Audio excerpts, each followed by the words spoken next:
And then before you end the meditation, just let your business know that you'll check in again, that you'll come back. Usually there's some relief in this system just because you showed up and paid some attention here. The business is glad when you pay a little bit of specific attention to it. So just say your business, I'll be back. I will check in on occasion with you.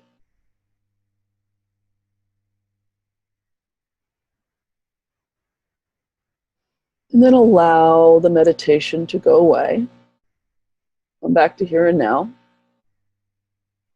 I notice some of you pulling out pads and pens and jotting things down. Feel free to do that if that helps you.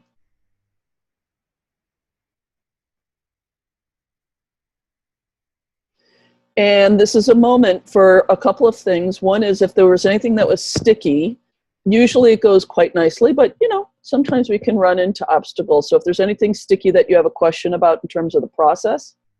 And then secondly, of course, if you want to share it all, the insight or the aha that you had around that. So just go ahead and unmute yourself if there's something you want to ask or you want to share.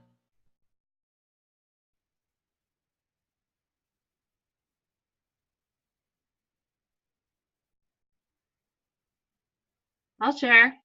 Great. It was kind of intense. Like it was very well, what I noticed was it was like kind of in the future. It was like always kind of in the future, like in as far as where I saw it, it was kind of always off to the right, like in the future and like a little bit distant. And then it also felt like it kind of had its head down, like it was kind of like and it was like a little kind of downtrodden and apathetic, and it basically kind of was saying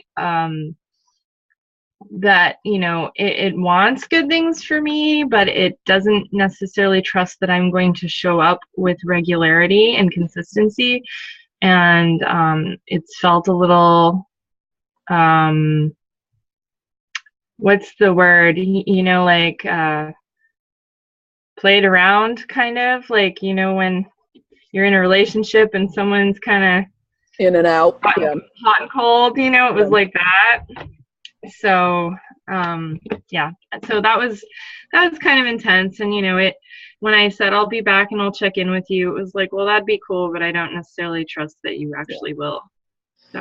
So I'm sure everyone here is joining me in hearing a thread of self-judgment about all this.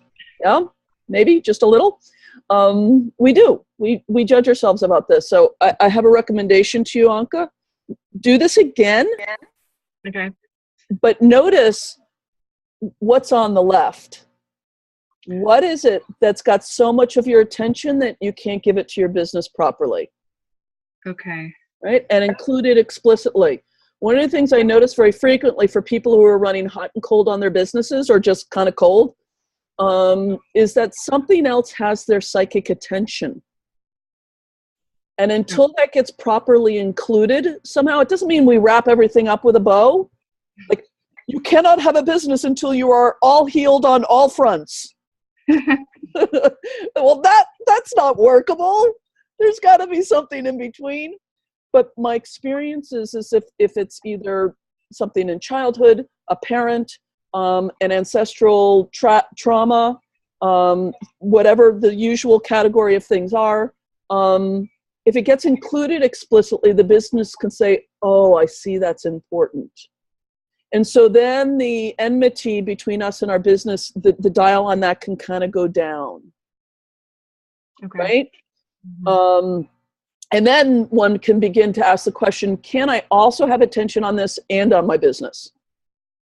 And that begins to feel better for the whole system. Okay. Yeah. So I just invite you on your own time, play with that a little bit. Okay. Okay. Thank you. And I want to have everyone hear that, because this is super common systemically. to have something else we have our attention on, but we don't know we have our attention on it, but it's not leaving room. The perception is there's not room for attention on our business. And that's why this exercise is so useful. It reveals the invisible systemics a little bit. Okay? Someone else, a question or a share? And that was a great one for the learning of the whole group. Thanks for saying that. Hi. Well, it was interesting. I found my business, the heart of my business, being very powerful and admirable. And I'm kind of awed by it. But when I stepped into it, I just felt this enormous grief. That is just like, overwhelming. That it's kind of going to be open me up to an intimacy with people's hurts and tragedies, and I was overwhelmed by it. And so, it felt like my mother's energy, actually, but it was just like really clearly, I got to work on something with my mother on that. But so what my business wanted from me is that it's just said, it's okay if you sidle up to me. Just sidle up, it's okay. It doesn't want to overwhelm me. It wants, but it knows that I'm aching to get into that. Right. Yeah. Thank you for sharing that. This is another really common pattern that some of you may have had an aspect of as well, is that personal stuff gets projected onto our businesses in a way that makes it almost impossible to pursue the business as a business. And that's what I noticed the moment you say I stepped into it and there was all this grief, and one has to say, hey, your business isn't, even if you deal with a lot of tragedy with clients, it's, we know your business is kind of okay. So here's what I suggest for you, which is a little different from what I suggested for Anke, is separate it out. So a representation for the business and a representation for the grief. So that you can look at your business. Sometimes this happens in a lot of dynamics, right? Things have gotten mushed together they need to be pulled apart. And so the grief is something you need to deal with as the grief. And it may be your mom, et cetera, et cetera. You know better than we do. And the business gets to be just the business, which is all it wants to be. It doesn't want to carry all of our stuff. I remember for months I did this exercise, and immediately we would like run from each other in fright. It was a terrible few months. There was no trust between me and the business whenever I stepped into this exercise. And what I realized is something about trust was going on in my life and being worked out, and it was getting projected onto the business, right? Eventually it got separated out. Helpful, Ruth? Okay, so there are going to be more opportunities to share. The other three of you, if you want to share something, make sure you raise your hand. We're going to be doing lots of sharing during this. But those were two great shares because they had something universal in both of them. I want to shift gears a little bit here to what I know about alternative practitioners and coaches, heart-based practitioners like us. This is really, really, really important because we are not like other people who go into business. And it's the reason why for a lot of us, the usual instructions about going into business don't help very well, as Raquel was referring to before, right? And why we need, sometimes the practices are just fine, but it's the way they're held. They're all just kinds of ways in which going into business, it's not the same as the 23-year-old who did lemonade stands when he was 4, and all he's ever wanted to do was go to Silicon Valley and figure out how to sell widgets because he loves business, Most of us would not go into business if we didn't have to. It kind of came along for the ride. And most of us got trained in modalities, whether it was massage or energy or NLP or whatever it was, We got beautifully trained in the modality, but our training schools didn't do any teaching about business. And unless we came preloaded with information and knowledge about business, many of us have a very steep learning curve around it. It may not be true for all of you here on the call, but sometimes it's just a matter of, you know, I've just spent several $1,000s or more on my training. And then there's this impression that somehow I'm just supposed to be able to figure out how to be in business. And the notion of now investing hundreds or thousands of dollars in learning how to do business feels really difficult and challenging. I often also find for alternative practitioners and coaches is that there's this feeling, often unconscious, sometimes conscious, that business may be in its essence unethical or tainted. That money, being in business, you know, it's okay for other people, but how do I do hypnotherapy, which is about being really conscious and ethical and all that stuff, and then ask someone to give me a check at the end of it? For a lot of folks like us, there's huge resistance to the commodification of healing, that is putting a price on it. It doesn't feel as like paying for jeans, okay, but paying for healing for some of us feels not quite right. A few of us on the call may have invested a lot of money in business growth programs that weren't quite a good fit. And so there's a sense of discouragement about that as well. I'm not sure if that's true of anyone on this call. It was certainly true for me. And it left me very confused about, wait a second, I'm trying to do all this stuff I've been told to do. I'm not succeeding at it. What's wrong with my success mindset? And then it turned out actually the methods I was being taught weren't a good fit for me ethically. And it can make one extremely confused for a while until you work it all out. And so what we need is a way forward that's both in alignment and allows for success. I had a bumpy road to all of this myself. I have been other-employed most of my life. Many of you know I was an Episcopal priest for 15 years. That was my former career. Got burned out on that, discovered NLP and family constellations, discovered I was kind of good at it, decided, heck, I'll make a business out of it.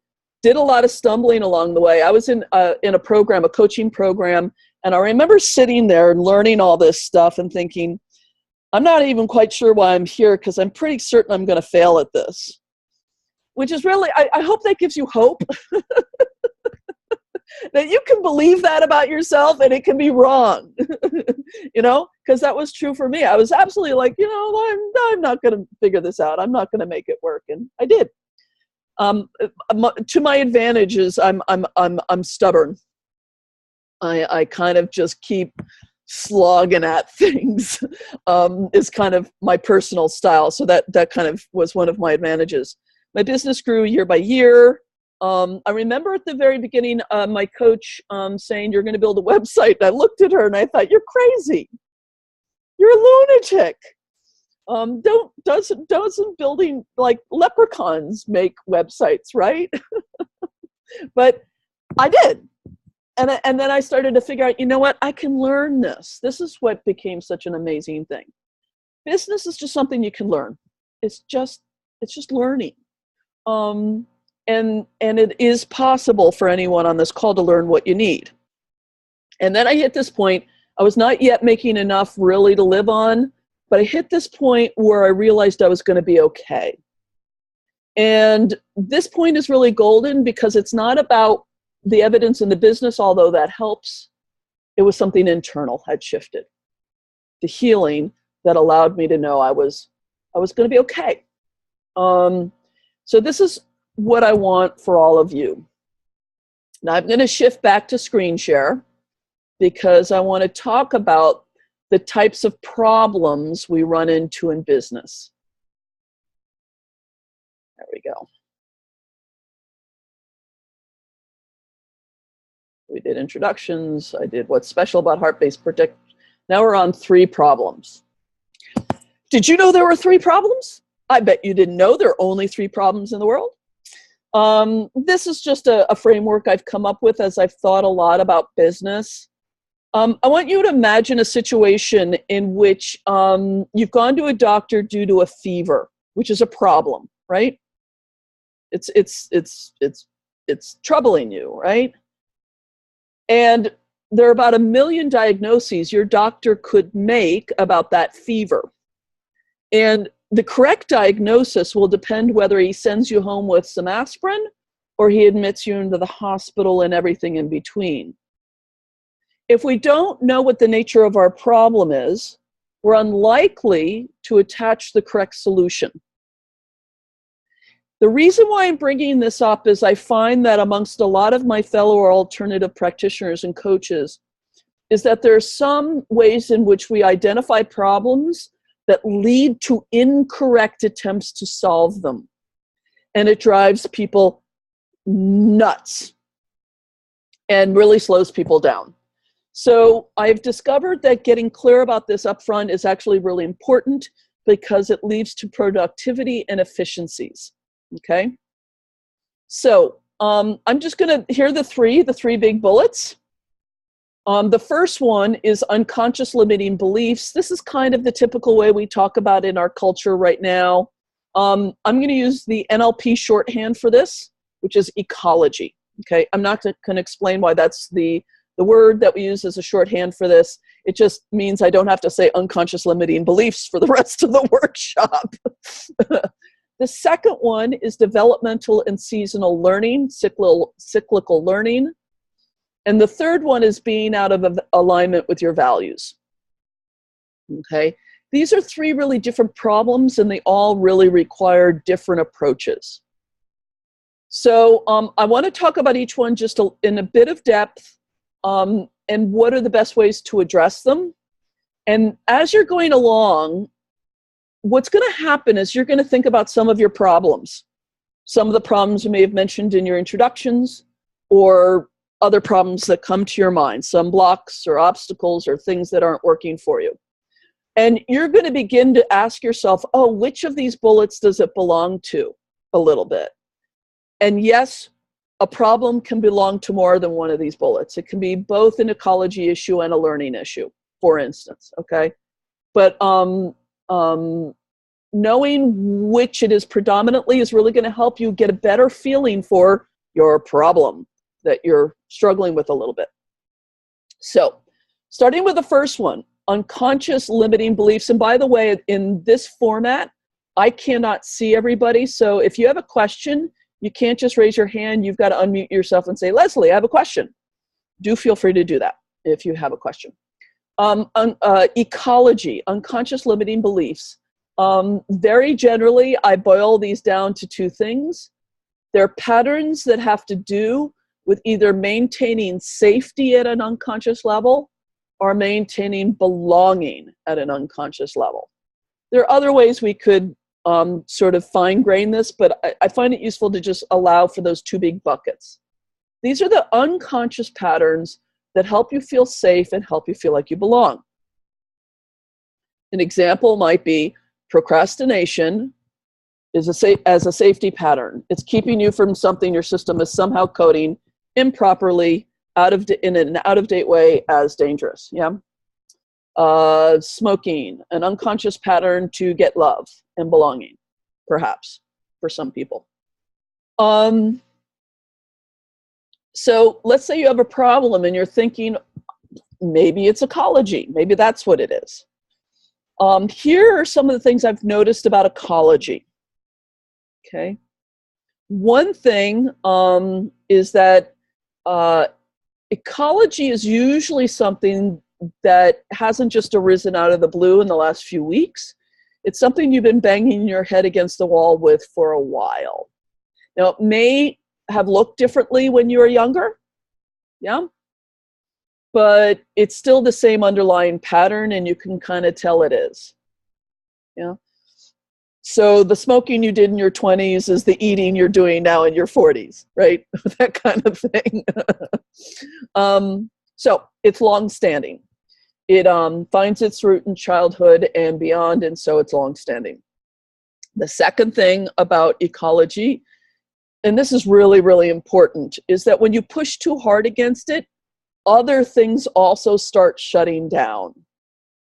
So if you really press hard, I'm gonna make myself not eat too much, which is what our average diets are in our culture, right? And then it bounces back and you gain more. Or in your business, if you're having ecology about setting up your website, and you're gonna make yourself do it, and then you find yourself not doing anything in your business at all. Ecology tends to have this power. I wrote an article about 1.5 years ago called "Don't Poke the Tiger, It Doesn't Like It." And that's my metaphor for ecology. If you poke at it too hard, if you try and force it, it tends to fight back because it's about safety and belonging. The stakes are high from the point of view of the ecology. The final thing about ecology is there's usually a lot of emotion around it, intense emotion. And this may vary depending upon how much you perceive yourself doing emotion in your life. But there tends to be a lot of fear, terror, desperation, depression, heartache, etc. Especially when you start to work with it or look at it, like, wow, you know, it's big. It's not just like, oh, I'm having trouble with the website. I wish I didn't have to do a website. It's like, website, you know, or you go to bed for 3 days and you don't get out of bed for 3 days, something like that. Lots of examples of this could be, and I'm just saying could be, I'm not saying necessarily are, procrastination, fears of being seen that lead to an inability to network. Marketing can set this sort of stuff off.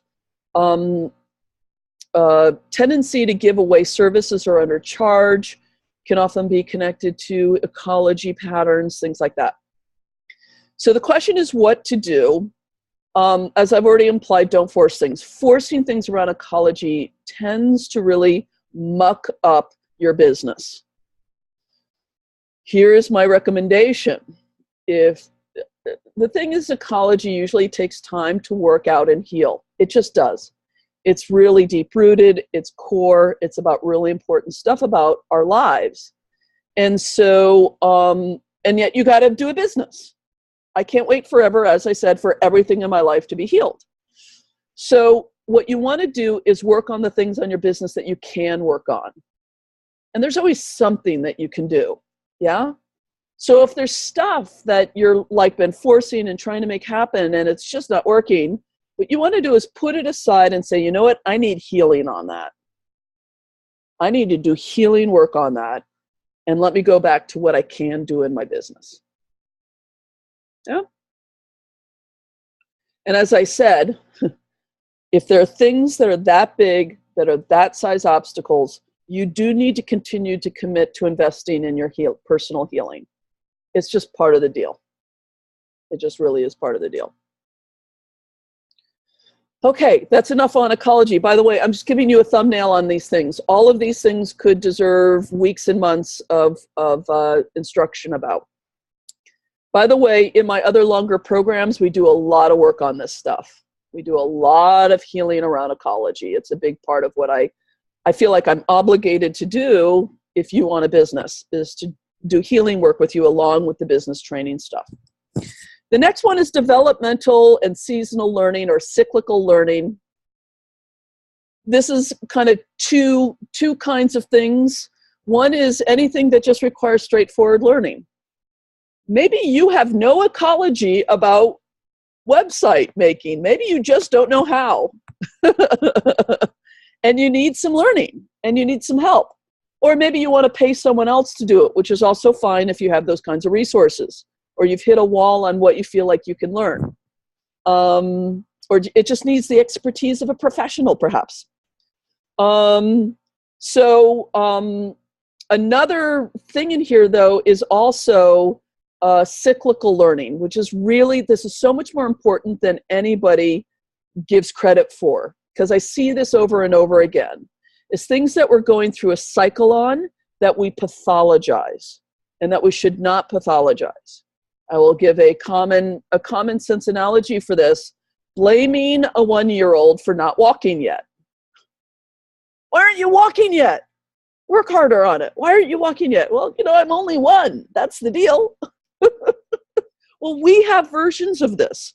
We have developmental issues in having a business. I'm just going to give an example of something that almost everyone in business struggles with. And I discovered this when I was talking with a colleague one day.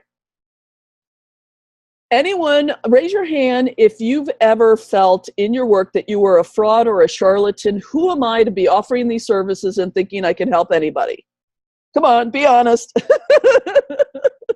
It's everybody, which, by the way, is a nice reframe. It's not just you who feels that way sometimes. What I have noticed, I call it fraud syndrome. Fraud syndrome shows up almost every time we're taking a level leap. Why? Because we're doing something new and we don't feel masterful at it yet. And yet we're making ourselves do it. And so we feel a little bit like a fraud. What is the solution? Wait and it will pass. This is the solution to every problem that has to do with a cycle or a season, right? You just have to wait and let it pass. You can't fix winter. You just gotta wait. But here's the deal.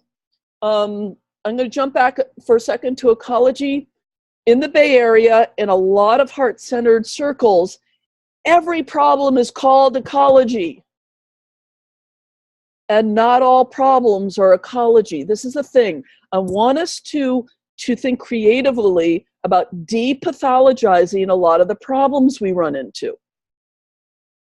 If something is an obstacle because you don't know how to do it yet, or you're just going through a developmental moment, there's nothing to fix and there's nothing wrong with you. There's nothing that needs healing. You don't need to do intensive NLP or EFT or hypnotherapy on it. You just either need to learn something or you need to let it pass and just acknowledge, wow, I'm new at this. This is actually so much more important than we give credit for. In business, often we don't give credit to the fact that there are developmental seasons in being a solopreneur. It's a new identity. Being self-employed is a different identity, and it just, doing it more helps it feel better. And I find that there are these little mini cycles each time we level leap. Now, here's the deal. Getting started is a level leap. So a lot of us feel this stuff at the beginning because it's the beginning. What would it be like to look at a lot of the problems you have at the beginning in this light rather than a what's wrong with me light? At least some of them. Yeah. The last one I also really want to underline, because I find that it is also underemphasized in our culture, in our sort of new agey sort of culture, where, again, almost everything is an unconscious limiting belief and you need to address it that way. Sometimes things that people tell you to do in business are out of alignment with who you are and your values. And you can't make yourself do it. Our inner wisdom, God bless our inner wisdom, will shut us down. Now, in order to grow in business, we do have to try things to see if they're in alignment. So there's no 100% in alignmentness. Remember me, good enough. There is, but noticing when you're out of alignment with something that you're trying to do is gold. So for a lot of people in this group, networking is like, you just want to shoot yourself when you go network. Now, some of that has to do with being an introvert. And so networking just may not be your thing. But some networking events are a little yucky. Like a lot of them are kind of yucky. The nice thing is that there are better networking events out there where people engage in ways that feel better to heart-centered people. And so noticing this networking event is not in alignment with me, but I'm going to keep looking until I find one that is, and that feels like people I want to hang out with. I would hang out with them even if we weren't talking business. Yeah. No. If you don't want to do networking, don't do networking, but I'm just using this as an example. This shows up all the time. You say, oh, it's time for me to start doing groups. And you make yourself do groups, and then you ignore the fact that some part of you hates doing groups. Or you do lots of one-on-one sessions, and some part of you notices you really would prefer to be teaching groups instead. This is where being in connection with your heart and your values and having a spiritual practice that helps tell you when you're in and out is incredibly useful. And the more you're in business, if you have a spiritual practice around your business, you'll get faster and faster and faster at noticing, you know what, this is not for me. I need to find another way to get here. Instead of spending a lot of time and energy on creating services or engaging in marketing activities that are not in good alignment with who you are. Yeah. And again, I just want to underline it, good enough. You need to let yourself get a little bit out of alignment to try anything new. Right? It's actually one of the obstacles for heart-based practitioners is that their ethics are so intense and they're so committed to never being out of alignment that they actually can't try anything new out of fear for violating that.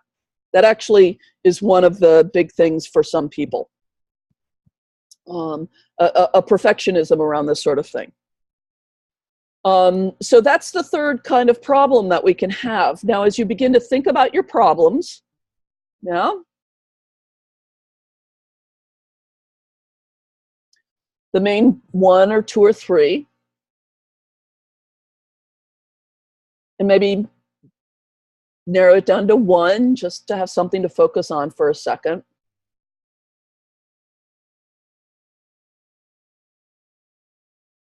Just begin to ask yourself which of these categories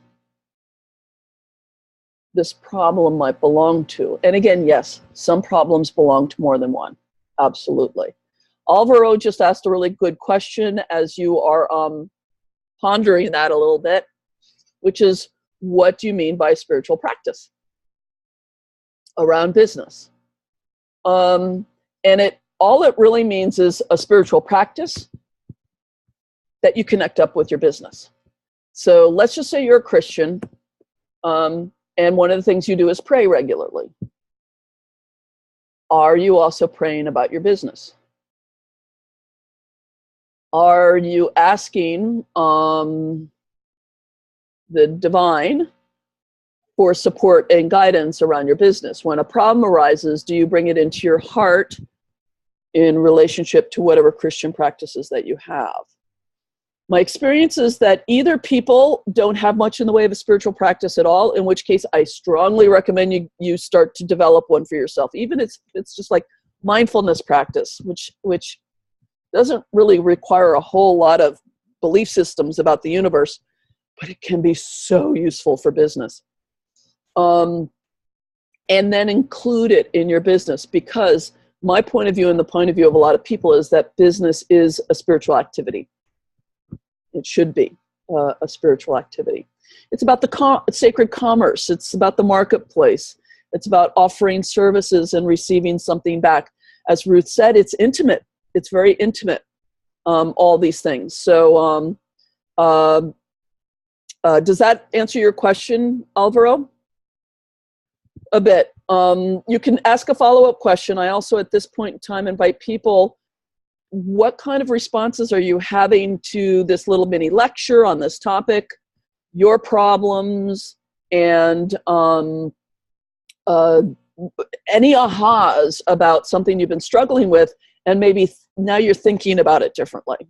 Alvaro, if you want to do a follow-up question, you can unmute yourself and ask that about the spiritual practices, and anyone else can share as well in this topic area. Thank you, Leslie. I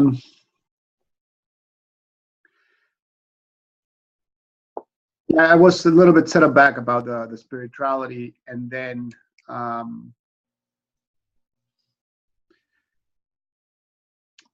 I made a mistake and I sent the question first to Judy. That's and fine. she answered I'm very sure she gave an excellent answer. yeah, no, actually she did. She actually mentioned something about meditative kind of realm. As I said, I just glanced so fast at it because I was in the process of copying and pasting it back to you. And I'm still trying to come up with my own words to put together. The praying part does not resonate with me. Oh, that's fine.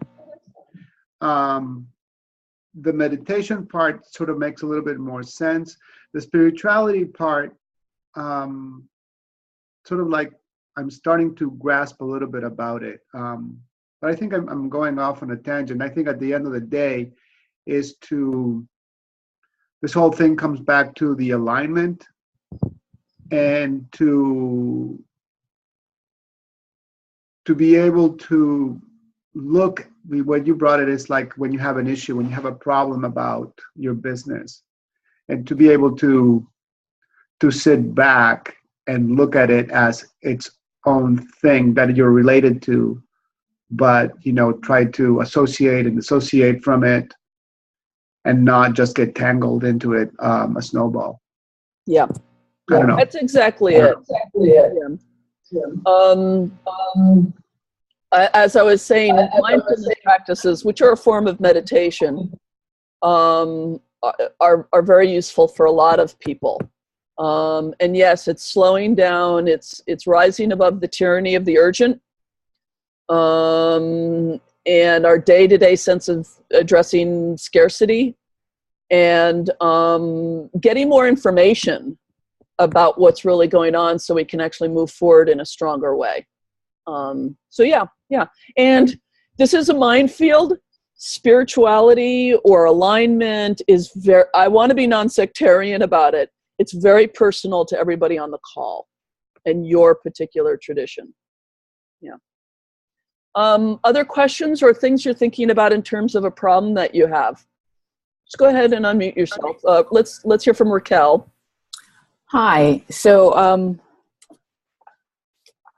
I definitely, two things resonated, was the ecology and the being out of an alignment. And I kept trying to weigh the differences to see which one was stronger to try and pick one. But definitely I felt like the past or the past or foundation or the base was that safety. I've always, for lifetime, I have been struggling with this sort of uncontrollable need and almost hysteria sometimes of having that base be safety, doing mantras, I'm safe in the universe, and just really kind of playing with that, because sometimes it's just so unexplainable how strong it is. Yeah. And so I've been working with that over the years, and it's definitely a shift, but I know sometimes I fall back into that pattern, and just want to hunker down. Mm-hmm. And then the being out of alignment, definitely the way you described it, came up a lot of different. Is everyone frozen? It's me. Frozen? Oh, we're back. Oh, there you go. Excellent. So you were talking about something being out of alignment, and then you froze. Oh, okay. No, I was saying, and also, the being out of alignment part. When you talk, it was really good to just remind myself about being good enough, and that sometimes, you have to be out of alignment to a point and get out of your comfort zone to get to the next point. Sometimes it's a definite no, and sometimes it's it's just a little uncomfortable, but I can get through it and get it done. And so just, again, in every moment, choosing, not allowing it to be on autopilot, but making a conscious choice about that. But both of those were very, very strong. I could recognize myself in the crowd with both of those. So just, I'm looking at the business and seeing how all the different ways those have come up, and it was interesting. Like when you talked about sort of not forcing it. It's so funny. The first, like I wrote it down, but I said, don't make that become a frozen moment. And so if I just don't force anything and allow it, but part of my mindset is that it should be much easier and in flow. And I feel like if I am more aligned in it, it will.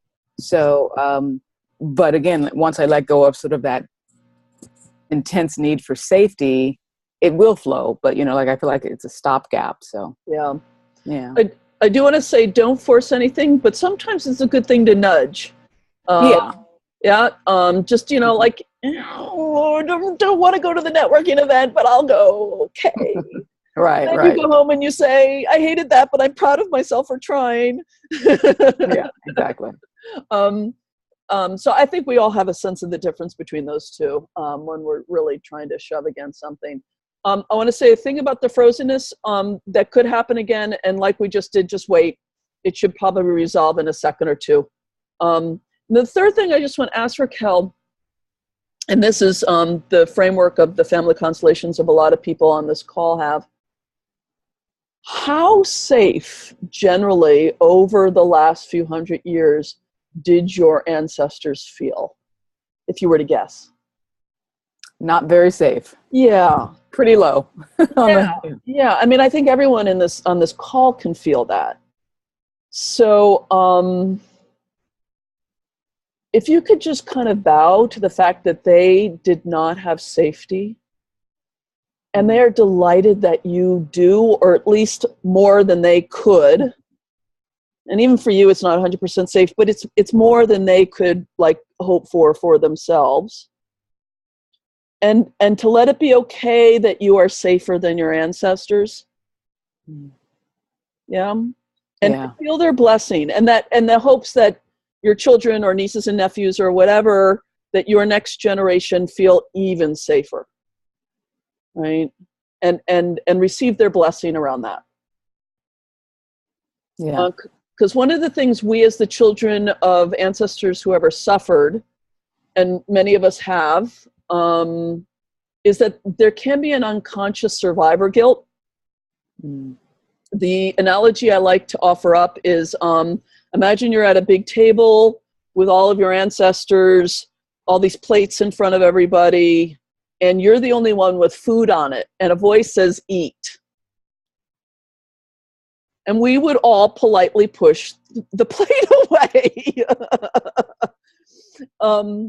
And so this is kind of where a lot of us are. We're feeling the experiences of our ancestors in order to belong well to them and feel loyal. And the noticing is actually that they are well and safe now, and they wish well and safety and wellness for all of us, and for you in particular. So I invite you to play around with that a little bit. Yeah, we'll do. Thank you. Yeah. It was helpful. Yeah, good. Yeah, just naming what is, Anki, you had your hand up. Yes, I did. Hi. So,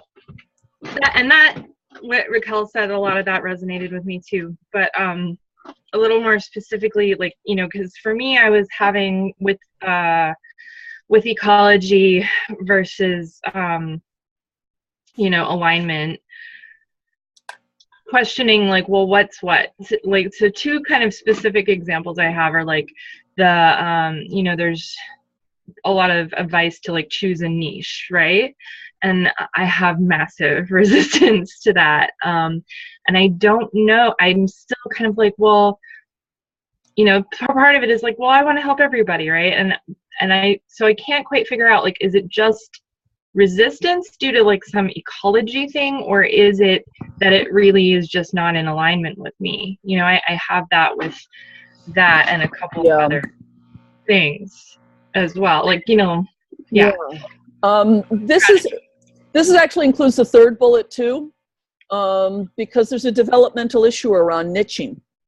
Sure. There really is. And many people with really good intentions, because they're right. If you have a focused target, it's like if you look at the New York skyline, which is underneath snow today, but if you look at the New York skyline and you compare the Chrysler building to a single brownstone, being niched is like being the Chrysler building. It stands out. It just goes, ta-da! As soon as I niched with my business growth stuff, not only did that grow, but all my general healing stuff got bigger too.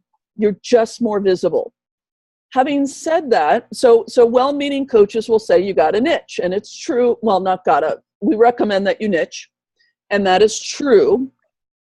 Having said that, for folks like us, if we try to force a niche on that is not in alignment just to try it out, it frequently shuts everything down.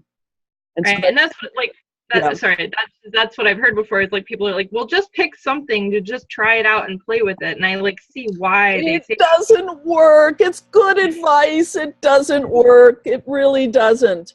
So here's what, just on really practical terms, to keep yourself going. Because if I forced myself into a beautiful niche that shut my whole business down for about a year. So I know from whence I speak here, is I actually recommend to people in your position and beginners generally into a niche-like thing.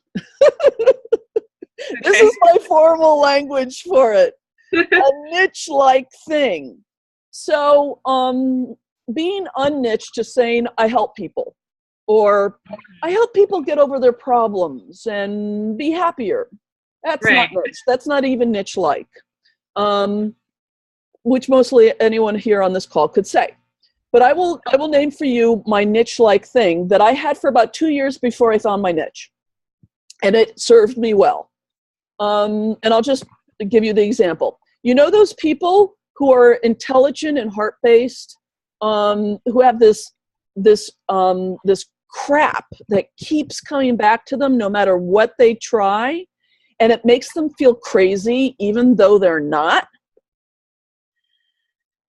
Mm-hmm. That's not a niche, right? But it's niche-like. Appealing to those people. It has no jargon. It has some really juicy language that not everyone will identify with, but some people will go, yes, me, right? Yeah. And it's not the Chrysler building, but we're not a little brownstone anymore. Okay. And that created a safe place for me to grow my business for a few years until, for folks like this, what I experience as a niche just hits you over the head. To a point, and literally this business growth thing, I fought it. and it just kept coming back at me. And then I had to do a little surrender, and that was scary. I have to admit, it was kind of scary, but when I did, things moved forward better. So, for some people do come to this moment, they know their niche, they know who they want to serve, and that's awesome. But if you don't, I actually don't recommend experimenting with niches. I really don't. I really recommend finding a niche-like thing that you can be good with and build some marketing language around for a few years until your niche really starts poking you in the ribs. Okay, wonderful. So in that sense, it's a developmental thing. So notice it's a developmental thing. It takes time. Tad Hargraves talks about the niching spiral. For folks like this, we have to spiral into our niches. It's a process. It's an artistic process. It's a self-discovery process. For folks who start out with a modality first, finding who we're meant to serve is a growth process. And so it's developmental in that sense. And then secondarily, it's an alignment issue. It's rarely an ecology issue. It can be. Don't get me wrong. Some people are like, don't make me specify. It feels dangerous. I will be caught by the Nazis and shot if I make myself clear. And then it's ecology. So it can be. Right. But I like to, it's like with doctors, they want to start with the, let's eliminate the non-life-threatening diseases before we start talking cancer here. Right. And I think talking about it in developmental and alignment terms tends to clear it up for most people. And then if it doesn't, we'll start talking ecology. Okay. Okay? Thank you. You're welcome. Judy raised her hand in the chat.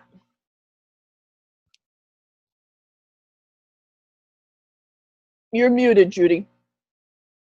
Thank you. Yeah, I don't know how relevant, but when you first started talking about this, I remembered that I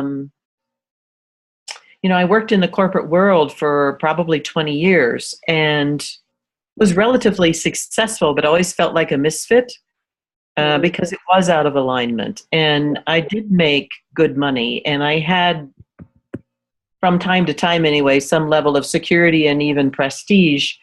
And when I left, it was because I just couldn't do it anymore. Yeah.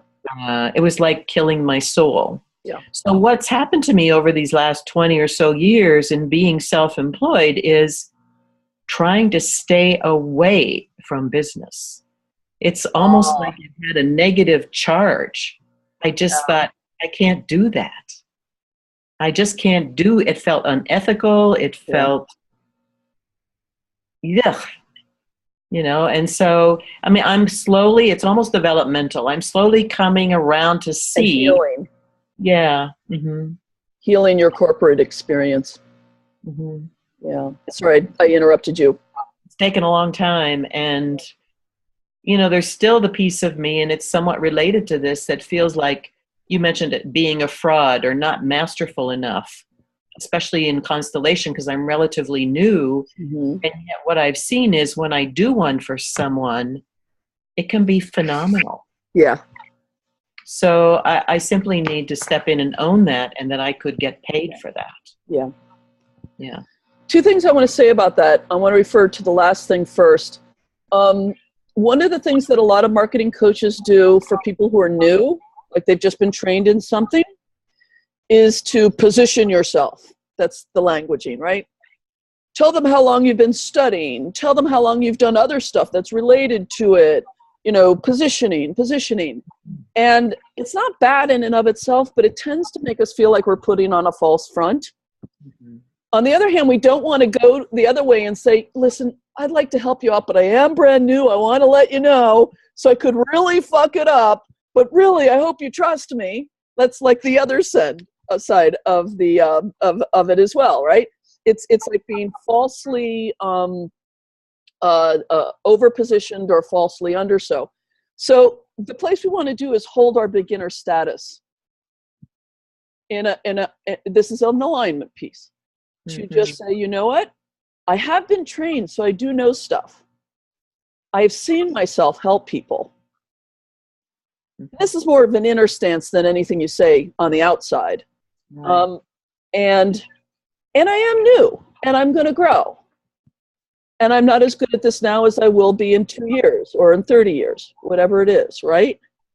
Another thing that usually helps with this is if we really hold, either explicitly or implicitly, our teaching lineages, right?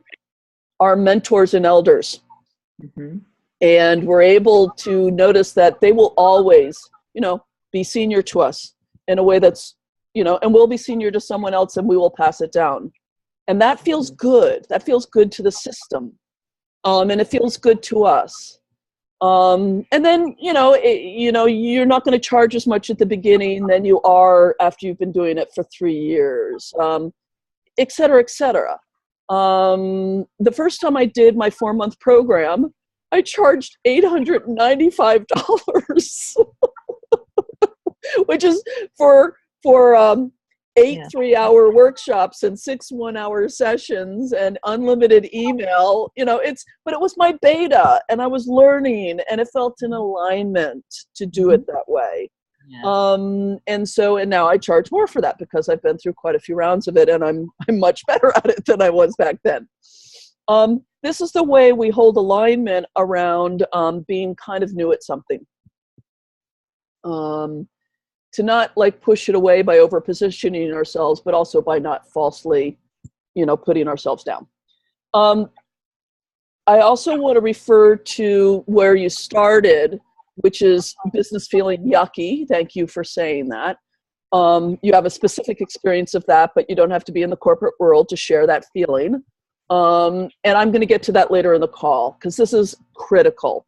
Reframing business and feeling better about it is just, not only is it important for us and our success, our society is in desperate need of better ethical models of business, right? Capitalism ain't going away. So if that's the case, what does it mean to be a strong advocate for ethical business? And I think it's I think we can really recover the sacred marketplace, sacred commerce, as an archetype of a fundamental part of human life, not as just an accident that happened when we went all patriarchal and before we were good and we traded and we were harmonious. And no. I'm not going to fall into that myth. I think that there's a place for recovering the sacred marketplace, the exchange. Yeah, I really love that. That's very life-giving to our culture. But we need a different model for it. And I think folks like us, we can force ourselves for a while to do it in the other model, but you don't want to anymore, Judy, and none of us want to. And it is different when you're employed in that model. You can kind of tolerate it in a different way that you kind of can't when it's your own business and you're making the decisions. Yeah. Thank you. It doesn't make the tolerating it any righter, but it's still, it's understandable, right? But none of us should be tolerating the way our economy is. Right? But to think of what I'm doing or what we're doing as sacred commerce, yes, is really powerful. Yes. I invite you all to get online, go Google sacred commerce. There's a lot of nice stuff out there now, including Charles Eisenstein, A Better World, all that stuff. It's really nice stuff. So there are people who are asking these questions, and some of them are business coaches. Other questions, because after we're done with this topic in a few minutes, or now if we're done, whenever we're done with questions, we're going to break for lunch. So Alvaro, please, go ahead and unmute yourself. What type of commerce? Yeah, you mentioned something to go on Google and find what? Sacred commerce. Sacred. SACRED. Usually a word that we don't think of as being applied to commerce or the marketplace. This is our laws. Think of, anyone who's traveled in Europe or the Middle East or in cultures, even in Mexico, the old city where there's a marketplace, a Zocalo, right? Where people not only are selling stuff, produce and their crafts, but someone's out there, sharing the neighborhood gossip, and they're talking politics about the government, and, children are playing. And I love those places in Mexico, the Zocalo, the central marketplace in every city in town, where there's commerce coming out the ears, and you can feel it's the community is showing up for trade. It's just a framework in which that's a sacred thing. So I'll talk more about that later. Other questions or comments about the three problems? Yes. Hi. Oh, can I speak Yes, up? Ruth, please. Well, I've got, I could identify one of each or several of each. I think I've got, the ecology around fear of being seen and, being the expert. But also money, I'm not sure if it's alignment or if it's ecology, because when I started to think about money and write down some feelings about it, I realized, I don't need money, I don't want money, I don't trust money, I don't deserve money. And so all of that started to sound more like ecology than just alignment. I think. Okay.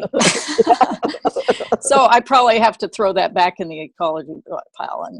But then I have alignment, the questions about, whether to do groups or individual, and sort of whether to have credentials, whether I need to go get more credentials. And that also might be about sort of my self-worth, thing. Yeah. So, but I'm actually happy that that I have identified that I do have a developmental one, which is that, I just need I need practice. Yes. And it's like some of my training programs I've done have had lots of practice along the way, and I feel, in a sense, more confident, but the family constellation stuff didn't have that much practice. And I really need to just like get out there and practice with other practitioners, other people practicing, not clients. I don't want to practice on them. So got it. Okay. Although we all practice on clients, I just want to say. Oh, okay. Not necessarily intentionally, right? It's not the intention, but our client says something and you're like, I don't know what to do. Yeah. I'll try this. Right? And then you learn whether it worked or it didn't work.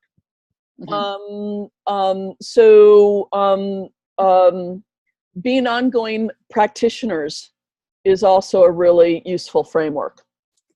Deepening our practice and gaining mastery. Hopefully we're doing more good than harm along the way. That's our intention. And we hope the universe, if we're doing more harm, that they'll stop coming to us and stop paying us for it.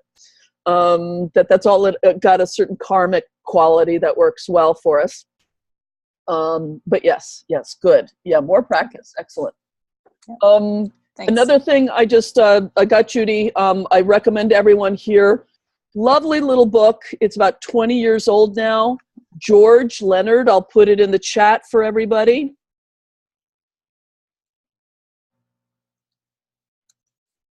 And the name of the book is Mastery. Beautiful